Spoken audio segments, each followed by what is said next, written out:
Hello students, आज हम इस लेक्चर में पूरे कंपनी अकाउंट्स का रिवीजन कर लेंगे एक बार। तो सबसे पहले अपन ने फर्स्ट लेक्चर में कंपनी का डेफिनेशन देखा था। Company means company registered under companies act, और उसके बाद features of company, types of shares, types of share capital. तो ये पूरा थ्योरी पार्ट था जो आपको ऑब्जेक्टिव्स के लिए हेल्पफुल है। तो वो आपको पूरा का पूरा एक बार टेक्स्ट बुक से अच्छे से रीड करना है, और उसमें जो भी ऑब्जेक्टिव्स पॉसिबल है वो आपको एग्जाम में आए तो सॉल्व करने आना चाहिए। उसके बाद में अपन ने जर्नल एंट्रीज देखे थे कंपनी से रिलेटेड। तो बच्चों, कंपनी जब भी शेयर्स इशू करती है, कंपनी जब भी शेयर्स ऑफर करती है, तो सबसे पहले प्रॉस्पेक्टस देती है पब्लिक को, और फिर आफ्टर सर्टेन टाइम, मतलब उनको प्रॉस्पेक्टस देने के बाद कंपनी उनको एक पीरियड के बाद में एप्लीकेशंस मंगाती है, और एप्लीकेशन के साथ में एप्लीकेशन मनी भी मंगाती है। तो जो जो पर्सन इंटरेस्टेड है कंपनी में शेयर्स परचेज करने में, वो एप्लीकेशंस कंपनी को देंगे, और फिर कंपनी क्या करेंगी, अलॉटमेंट करेंगी शेयर्स का। और अलॉटमेंट जब शेयर्स का होगा तब कंपनी अलॉटमेंट मनी भी डिमांड करती है। तो बच्चों, इंस्टॉलमेंट्स कंपनी जब पैसे मंगाती है उन इंस्टॉलमेंट्स को अपन बोलते हैं application money, allotment money, calls money. अब कॉल्स के अंदर first call, second call, third call, तो इस तरह से नंबर ऑफ कॉल्स भी हो सकते हैं। तो जनरली एक या दो कॉल रहते हैं, उससे ज़्यादा जनरली नहीं रहते कॉल्स। और अब इनके एंट्रीज क्या थे। तो बच्चों, सबसे पहले जब कंपनी को एप्लीकेशंस मिलता है तो कंपनी फर्स्ट एंट्री पास करती है bank account debit to share application. अब शेयर एप्लीकेशन लिखना है या इक्विटी शेयर एप्लीकेशन लिखना है, तो ये डिपेंड है। क्वेश्चन में अगर इक्विटी वर्ड दिया है तो इक्विटी शेयर एप्लीकेशन लिखना है, क्वेश्चन में अगर प्रेफरेंस शेयर दिया है तो प्रेफरेंस शेयर एप्लीकेशन लिखना है, और क्वेश्चन में इक्विटी वर्ड और प्रेफरेंस वर्ड कहीं पे भी नहीं है तो आप सिर्फ शेयर एप्लीकेशन भी लिख सकते हो। तो जैसे ही कंपनी अकाउंट्स का क्वेश्चन एग्जाम में आएगा, आपको सबसे पहले यह चेक करना है कि इक्विटी या प्रेफरेंस है क्या, और अगर है तो उसको अंडरलाइन कर लो। और आपको याद रखना है कि आपको जहां जहां पे भी अपन application, allotment, first call, second call, capital use करेंगे, वहां पे आपको सामने क्या यूज करना है, वो इक्विटी या प्रेफरेंस जो भी क्वेश्चन में दिया हुआ है वो लिखना है आपको। ठीक है।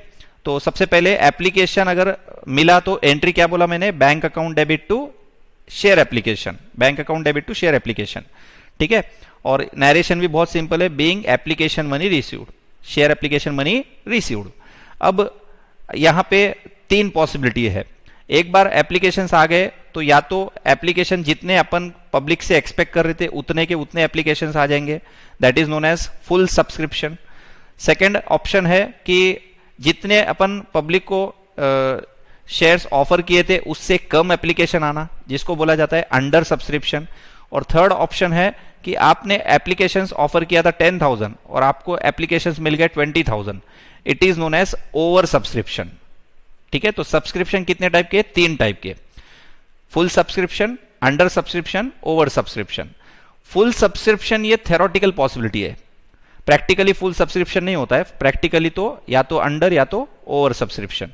तो फुल सब्सक्रिप्शन के भी क्वेश्चंस अपने को टेक्स्ट बुक में बहुत सारे दिए हुए हैं, तो अपने को फुल सब्सक्रिप्शन, अगर क्वेश्चन कुछ भी नहीं, क्वेश्चन में अगर सीधा ही सीधा बोला है कि 10,000 शेयर्स ऑफर किए, एप्लीकेशन मिले वगैरह, तो समझ जाना कि फुल सब्सक्रिप्शन का क्वेश्चन है। बच्चों, फुल सब्सक्रिप्शन में अपन जो भी पैसा मिला एप्लीकेशन का वो पूरा का पूरा शेयर कैपिटल में ट्रांसफर कर देंगे। तो एंट्री मैंने बताया था bank to share application, first entry. Second entry में अपन क्या करेंगे, share application account debit to share capital. ठीक है। इक्विटी या प्रेफरेंस का मैंने बता दिया, अगर दिया हुआ है तो वो लिखना है आपको, इक्विटी शेयर एप्लीकेशन या इक्विटी शेयर कैपिटल। जो भी आपको इक्विटी दिया तो इक्विटी लिखना है, प्रेफरेंस दिया तो प्रेफरेंस लिखना है। तो एंट्री सेकंड नंबर क्या थी, share application account debit to share capital. Narration being application money transfer to share capital, application money transfer to share capital. अब अगर कंपनी को अंडर सब्सक्रिप्शन हुआ, मतलब कंपनी ने ऑफर दिया था 10,000 शेयर्स का और कंपनी को एप्लीकेशंस मिले 9,000 शेयर्स के, तो इस केस में आपको पूरे क्वेश्चन में वो 10,000 वर्ड वहां से हटाई दो, आपको पूरे एंट्रीज 9,000 शेयर्स के हिसाब से करना है। मतलब आपको अज्यूम करना है कि कंपनी ने 9,000 शेयर्स पब्लिक को ऑफर किया था और एप्लीकेशन 9,000 के मिले। ठीक है। तो आपको यहां पे कोई 10,000 का यूज करना नहीं है, डायरेक्टली जो भी अंडर सब्सक्रिप्शन का शेयर्स है, जितने भी शेयर्स अपने को मिले हैं उससे पूरा क्वेश्चन सॉल्व करो। मतलब अंडर सब्सक्रिप्शन और फुल सब्सक्रिप्शन में मैं बोलूंगा कोई डिफरेंस नहीं है। अपने लिए फुल सब्सक्रिप्शन भी वैसा ही क्वेश्चन है, अंडर सब्सक्रिप्शन भी वैसा ही क्वेश्चन है। अब सबसे इंपॉर्टेंट है ओवर सब्सक्रिप्शन।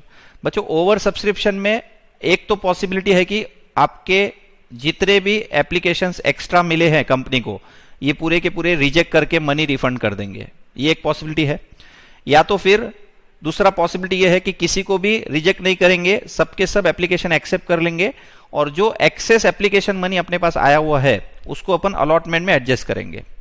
और थर्ड पॉसिबिलिटी ये है कि आपके पास जितने भी एप्लीकेशंस आए हैं, जितने भी एप्लीकेशन कंपनी को मिले हैं, उनमें से कुछ एप्लीकेशंस को रिजेक्ट कर देंगे, कुछ एप्लीकेशंस को मतलब एक्सेप्ट कर लेंगे।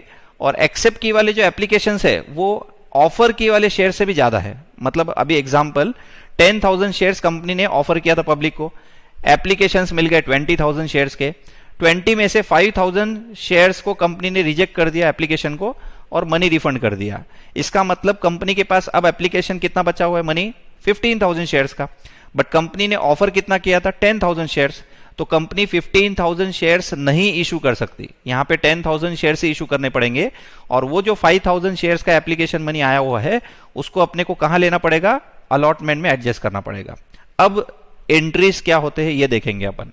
एंट्रीज क्या होंगे बच्चों, अगर एप्लीकेशंस आप रिजेक्ट करते हो और मनी रिफंड करते हो तो आपको सिंपल जो फर्स्ट एंट्री पास की अपन ने, bank account debit to share application, इस एंट्री को रिवर्स कर देना है।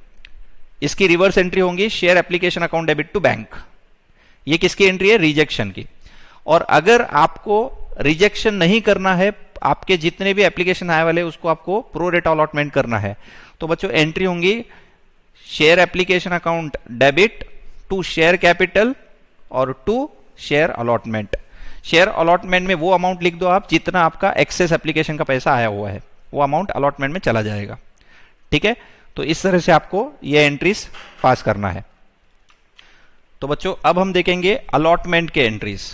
तो अलॉटमेंट के एंट्रीज में सबसे पहले हम अलॉटमेंट ड्यू करेंगे और फिर अलॉटमेंट रिसीव करेंगे। तो बच्चों अलॉटमेंट ड्यू की एंट्री होती है share allotment account debit to share capital. और अगर शेयर्स डिस्काउंट पे अपन ने इशू किए हैं तो इसी एंट्री में अपन क्या करेंगे, डिस्काउंट भी रिकॉर्ड करेंगे, share allotment account debit discount on issue of shares account debit to share capital.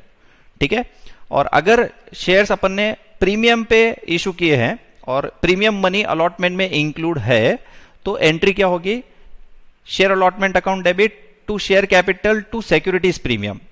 ठीक है, तो प्रीमियम पे रहा तो प्रीमियम आ जाएगा क्रेडिट, डिस्काउंट पे रहा तो डिस्काउंट आ जाएगा डेबिट, और अगर पार पे है तो कोई प्रॉब्लम ही नहीं है, allotment account debit to share capital.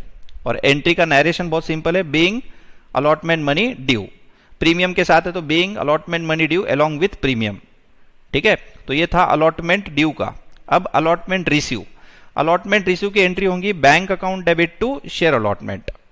ठीक है, अगर आपने कुछ अमाउंट पहले मतलब एप्लीकेशन में एक्सेस एप्लीकेशन आपका मिला था और आपने वो अलॉटमेंट का पैसा उसमें एडजस्ट किए वाला है, तो आपको जितना ड्यू करेंगे उतना पैसा नहीं मिलेगा। मान लो आपको पहले 10,000 रुपये ऑलरेडी आ चुके थे एप्लीकेशन के टाइम पे अलॉटमेंट का, और आपने अभी ड्यू किया 1,50,000, तो अब आपको bank account debit to share allotment की जो एंट्री होगी वो 1,40,000 की होगी, क्योंकि ऑलरेडी 10,000 पहले ही आ चुका था, अभी अपन ने 150 ड्यू किया, तो लोग जो अपने को पैसे देंगे ना वो 140 देंगे। ठीक है, तो ये था अलॉटमेंट ड्यू और अलॉटमेंट रिसीव। अब उसके बाद फर्स्ट कॉल मनी ड्यू और फर्स्ट कॉल मनी रिसीव, और second call money due second call money receive same to same उसी तरह से रहेगा। तो ड्यू करना है और रिसीव करना है तो एंट्री होंगी share first call account debit to share capital, bank account debit to share first call. ठीक है, अब bank account debit to share first call, bank account debit to share second call, जब भी आप ड्यू करने के बाद रिसीव करोगे तो क्वेश्चन अच्छे से पढ़ लेना, कोई डिफॉल्टर है क्या।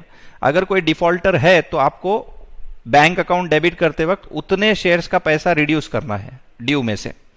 मान लो आपका ड्यू हुआ था 2 लाख, ठीक है, अब एक शेयर होल्डर है जिसके पास 1000 शेयर है, उसने क्या नहीं दिया, उसने 3 रुपीज नहीं दिया, 3 रुपीज का जो अपना फर्स्ट कॉल मनी था वो नहीं दिया, तो 1000 × 3 3000, तो आपको 2 लाख में से 3,000 रुपये लेस करना है, 197,000 की एंट्री करनी है। 1,97,000 का bank account debit to share first call. ठीक है, तो बच्चों first call due, first call receive, second call due, second call received. अब क्वेश्चन है कि सेकंड कॉल वर्ड यूज करना है या फाइनल कॉल वर्ड यूज करना है। क्वेश्चन में जो दिया वो यूज कर लो। क्वेश्चन में बोला है सेकंड कॉल तो आप सेकंड कॉल लिख दो। क्वेश्चन में बोला है सेकंड एंड फाइनल कॉल तो आपको सेकंड एंड फाइनल कॉल लिखना है। क्वेश्चन में बोला है फाइनल कॉल तो आपको फाइनल कॉल लिखना है।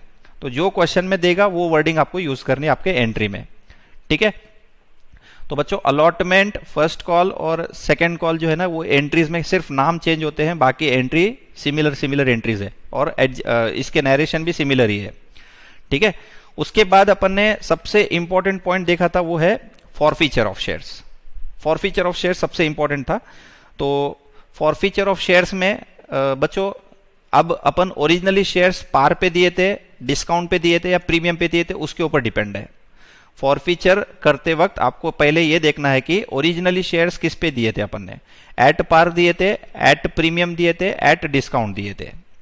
ठीक है, तो अब मैं पहले एट पार वाला बताता हूं। एट पार के अंदर आपको क्या करना है, शेयर कैपिटल अकाउंट डेबिट करना है। क्या करोगे डेबिट, शेयर कैपिटल। किससे डेबिट करोगे शेयर कैपिटल को, called up capital, called up capital, called up capital से आपको शेयर कैपिटल को डेबिट करना है। तो शेयर कैपिटल अकाउंट डेबिट हो जाएगा टू शेयर फॉरफीचर अकाउंट। तो बच्चों शेयर फॉरफीचर अकाउंट क्रेडिट होगा always, share forfeiture account credit होगा फॉरफीचर के टाइम पे। और इसमें वो अमाउंट आपको लिखना है जो डिफॉल्टर ने कैपिटल के नाम पे कंपनी को ऑलरेडी पेड कर दिया। आई रिपीट, इसमें आपको वो अमाउंट लिखना है जो डिफॉल्टर ने कंपनी को कैपिटल के नाम पे ऑलरेडी पेड कर दिया। प्रीमियम वहां पे इंक्लूड नहीं करना है। ठीक है, अगर ओरिजिनली शेयर्स प्रीमियम पे दिए हैं तो आपको ये शेयर फॉरफीचर अकाउंट लिखते वक्त प्रीमियम को कंसीडर नहीं करना है। Premium once received can not be debited. हां, अगर प्रीमियम नहीं मिला है, डिफॉल्टर ने प्रीमियम पे ही नहीं किया, तो आपको प्रीमियम क्या करना पड़ेगा, डेबिट करना पड़ेगा। तो share capital account debit to share forfeiture account to respective calls account which has not been received. और ये कौन से हो सकते हैं, allotment, first call, second call, इनके अलावा कुछ भी नहीं हो सकता है। एप्लीकेशन नहीं आया ऐसा पॉसिबल ही नहीं है, बिकॉज एप्लीकेशन तो पहला इंस्टॉलमेंट है। तो अगर आप फॉरफीचर कर रहे हो और किसी का एप्लीकेशन आया तो फिर आप क्या फॉरफिट कर रहे हो। तो एप्लीकेशन तो आपका 100% किसी आए वाला रहेगा, उसके बाद में डिफॉल्ट चालू होता है। तो कोई भी पर्सन डिफॉल्ट कहां से कर सकता है, अलॉटमेंट से। अलॉटमेंट नहीं दिया पॉसिबल है, फर्स्ट कॉल नहीं दिया पॉसिबल है, उसके बाद सेकंड कॉल नहीं दिया पॉसिबल है। अच्छा, यहां पे फॉरफिट करते वक्त ये भी याद रखना है आपको कि फॉरफीचर की एंट्री एंड में ही होती है, ये आपके माइंड में मत रखो। फॉरफीचर की एंट्री अलॉटमेंट के बाद भी हो सकती है, अलॉटमेंट रिसीव के बाद, मतलब 4 एंट्री हो जाएंगे, एप्लीकेशन के 2, अलॉटमेंट के 2, फिर एंट्री फॉरफीचर की हो सकती है। क्योंकि क्वेश्चन अगर बोला है कि अलॉटमेंट जैसे ही नहीं मिला, कंपनी ने डिसाइड किया कि फॉरफिट करना है, तो company can forfeit the shares after the allotment, after the first call, after the second call, what ever the case में भी। तो कंपनी का जैसा भी डिसीजन होगा उसके हिसाब से कंपनी फॉरफिट कर सकती है। और फॉरफीचर करते वक्त याद रखना, जितना अपन ने अभी तक कॉल्ड किया है कैपिटल, उतना ही शेयर कैपिटल डेबिट होगा to share forfeiture account to respective calls account which has not been received. ठीक है, तो ये था फॉरफीचर का पूरा।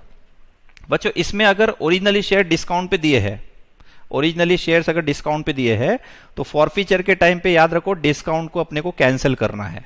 कैंसिल करना मतलब डिस्काउंट को क्रेडिट करना। जब अपन ने डिस्काउंट दिए थे तो अपन डिस्काउंट को क्या किए, डेबिट किए। अब जब फॉरफीचर कर रहे हो तो डिस्काउंट को क्या करोगे, क्रेडिट करोगे। ठीक है, तो ये थे फॉरफीचर से रिलेटेड एंट्रीज। ठीक है, और उसके बाद अपन ने देखा था री इशू ऑफ फॉरफिटेड शेयर्स। क्या देखा था, री इशू ऑफ फॉरफिटेड शेयर्स। बच्चों री इशू ऑफ फॉरफिटेड शेयर्स में आपको याद रखना है कि 2 एंट्रीज होते हैं। कौन से, एक तो री इशू की एंट्री और एक balance in share forfeiture transfer to capital reserve. हाँ, ऐसा हो सकता है कि आपने शेयर फॉरफीचर अकाउंट में जितना भी बैलेंस था उतना पूरा का पूरा लॉस री इशू के टाइम डेबिट कर दिया, तो कैपिटल रिजर्व में ट्रांसफर करने के लिए 0 अमाउंट है आपके पास। तो ये पॉसिबिलिटी है। तो ये याद रखना है कि ऑलवेज 2 एंट्री होते ही हैं ऐसा नहीं है। एक ही एक्सेप्शन है उसका कि आपने जितना शेयर फॉरफिट अकाउंट में बैलेंस था पूरा का पूरा अगर री इशू के टाइम यूज कर लिया तो आपका जीरो बैलेंस हो गया फॉरफीचर में, तो कैपिटल रिजर्व में कुछ ट्रांसफर करने की जरूरत नहीं है। बट नॉर्मली ऐसा नहीं आएगा। नॉर्मली अपना आपके फॉरफीचर अकाउंट में बैलेंस होगा 10,000, आपने री इशू के टाइम पे उसमें से 4,000 यूज कर लिया, मतलब आपको कितना ट्रांसफर करना है, 6,000। अब बच्चों इसमें एक और इंपॉर्टेंट पॉइंट था कि री इशू के टाइम अगर जितने शेयर्स फॉरफिट किए पूरे के पूरे री इशू नहीं हुए, वापस से बोल रहा हूं मैं, री इशू के टाइम पे जितने शेयर अपने फॉरफिट किए पूरे के पूरे री इशू नहीं हुए, तो आपका जो अमाउंट गलत होने वाला है वो है कैपिटल रिजर्व में कौन सा अमाउंट ट्रांसफर करेंगे। तो मैंने याद होगा तो मैंने बताया था इतने शेयर्स का इतना फॉरफीचर अकाउंट में बैलेंस है तो इतने शेयर्स का कितना, ऐसे कैलकुलेशन करना है आपको, और फिर उसमें से कितना डेबिट कर लिया अपन ने वो देख लो री इशू के टाइम पे, और बैलेंस अमाउंट कैपिटल रिजर्व में ट्रांसफर करना है। ठीक है, तो ये री इशू का पूरा था। अगर ओरिजिनली शेयर डिस्काउंट पे दिए हैं तो री इशू के टाइम आपको क्या करना है, वो डिस्काउंट वापस से रिकॉर्ड करना है। मतलब आपने ओरिजिनली शेयर डिस्काउंट पे दिए, फॉरफीचर के टाइम डिस्काउंट कैंसिल कर दिया, अब जब री इशू करते हो तो आपको वो डिस्काउंट वापस रिकॉर्ड करना है, उसके ऊपर जो भी अमाउंट का लॉस होगा वो शेयर फॉरफीचर से डेबिट करेंगे, डिस्काउंट के ऊपर वाला अमाउंट जो है वो शेयर फॉरफीचर से रिकवर करेंगे। ठीक है, तो ये पॉइंट्स भी अपन ने री इशू से रिलेटेड पॉइंट्स देखे थे। उसके बाद में अगर री इशू करते वक्त प्रीमियम पे री इशू किया, प्रीमियम पे मतलब 10 रुपए का फॉरफिटेड, समझो फॉरफिट कर लिए शेयर्स, बाद में री इशू कर रहे हैं, 10 रुपए का फेस वैल्यू का शेयर है और कंपनी री इशू कर रही है 10 रुपीज का फुली पेड अप शेयर री इशू कर रही है 12 रुपए में, 10 का शेयर है, कंपनी री इशू कर रही है 12 रुपए में, तो यहां पे 2 रुपए प्रीमियम कलेक्शन हुआ, लॉस का तो छोड़ो, लॉस कुछ भी नहीं हुआ अपना। और अगर ऐसा केस है तो आपको जितना भी तुम्हारे शेयर फॉरफिचर बैलेंस है वो कहां चला जाएगा, कैपिटल रिजर्व में। ठीक है, तो वो भी एक पॉइंट याद रखो। उसके बाद में बच्चों अपन ने एंड में जो लेक्चर देखा था वो था बैलेंस शीट वाला, जिसमें आपको प्रेजेंटेशन करना था, हॉरिजॉन्टल बैलेंस शीट बोल के टेक्स्ट बुक में दिया हुआ है अपने को। एक्चुअली कंपनीज एक्ट 2013 में क्लियरली दिया हुआ है कि company must follow vertical format, मतलब वर्टिकल फॉर्मेट ही कंपनी को ऑप्शन, अभी हॉरिजॉन्टल फॉर्मेट खत्म हो गया, अभी एप्लीकेबल ही नहीं है वो, लेकिन 12th का सिलेबस है और स्टूडेंट्स को इतना ज्यादा कंपनी अकाउंट्स में स्ट्रांग नहीं होते हैं बोल के बोर्ड ने अपने क्या किया, स्पेसिफिकली लिखा है कि हॉरिजॉन्टल फॉर्मेट ही आप स्टूडेंट को फॉलो करना है, वर्टिकल फॉर्मेट फॉलो नहीं करना है। ठीक है, तो हॉरिजॉन्टल फॉर्मेट उल्टा अपने लिए बहुत ईजी है, और इससे रिलेटेड अपन ने टेक्स्ट बुक में से एक एग्जाम्पल भी किया था, और नीचे एक्सरसाइज क्वेश्चन में एक एग्जाम्पल इलस्ट्रेशन नंबर 1 दिया था, वो भी सॉल्व किए थे अपन ने, जिसमें अपन ऑथोराइज कैपिटल लिखते हैं, इशूड कैपिटल लिखते हैं, सब्सक्राइब कैपिटल लिखते हैं, कॉल्ड अप कैपिटल लिखते हैं, पेड अप कैपिटल लिखते हैं, उसमें से कॉल इन एरियस माइनस करते हैं और बाहर नेट अमाउंट लिखते हैं, share premium liability side, asset side पे बैंक बैलेंस, तो वो बैलेंस शीट का फॉर्मेट आपको एक बार देख लेना है। ठीक है, तो ये पूरे के पूरे पॉइंट्स अपन ने देखे थे कंपनी अकाउंट से रिलेटेड। इससे ज्यादा कंपनी अकाउंट्स में आपको कुछ फिलहाल में 12th के लिए करने की जरूरत नहीं है। ठीक है, तो जो मैंने क्वेश्चंस आपको जो टेक्स्ट बुक के क्वेश्चंस में थोड़े चेंजेस करके आपको मैंने एज ए प्रैक्टिस बोल के दिया है, आपको वो पूरा का पूरा सॉल्व करना है। अगर वो क्वेश्चंस आपको आते हैं तो समझ जाओ कि 12th का क्वेश्चन आपको कंपनी अकाउंट्स का इजीली आ जाएगा। ठीक है, तो कंपनी अकाउंट से रिलेटेड जो भी अपन ने देखा वो इतने पॉइंट्स थे जो अभी अपन डिस्कस किए, और ये लेक्चर आपको एग्जाम के पहले वापस से रिपीट कर लेना है ताकि पूरा का पूरा एक बार रिवाइज हो जाए। बच्चों मैंने पूरा का पूरा आपको ओरली बोला है, बट आप बेटर रहेगा जो भी ये लेक्चर मैं आपको बोल रहा हूं वो आपका पूरा का पूरा आप अगर खुद के नोट्स बना लेंगे, मैंने जो भी बताया पूरे के पूरे ऑप्शंस वगैरह, तो वो आप अगर आप सुन के पूरा का पूरा अपने हाथ से लिखेंगे और खुद के नोट्स बना लेंगे 2-3 पेज के, तो कंपनी अकाउंट्स आपको बहुत ईजी लगेगा। ठीक है, तो ट्राई कि पूरा का पूरा आप ये राइटिंग में लिख के ले लो ताकि आपको रिवीजन करते वक्त बहुत ईजी हो जाए। ठीक है, thank you. Next chapter upon next lecture में कंटिन्यू करेंगे। Thank you.